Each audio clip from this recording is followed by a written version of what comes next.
वज़ीर दिफा ख्वाजा मोहम्मद आसिफ ने खबरदार किया है कि अफगान तालिबान से मामला तय ना हुए तो जंग होगी।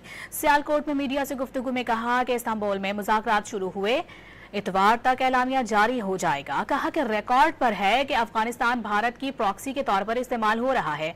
बताया कि 4-5 दिन से कोई वाकया नहीं हुआ। दोहा मुज़ाकरात पर 70 से 80% तक अमल हुआ।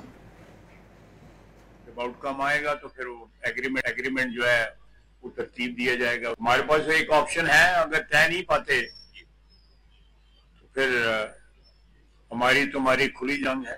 4-5 दिन से कोई वाकया नहीं हुआ। वैसे मैं बिल्कुल उसको कतर में जो तय पाया था उसका कम से कम 70-80% पास किया जा रहा है। मैं ऑन रिकॉर्ड हूँ कि अफगान जो है वो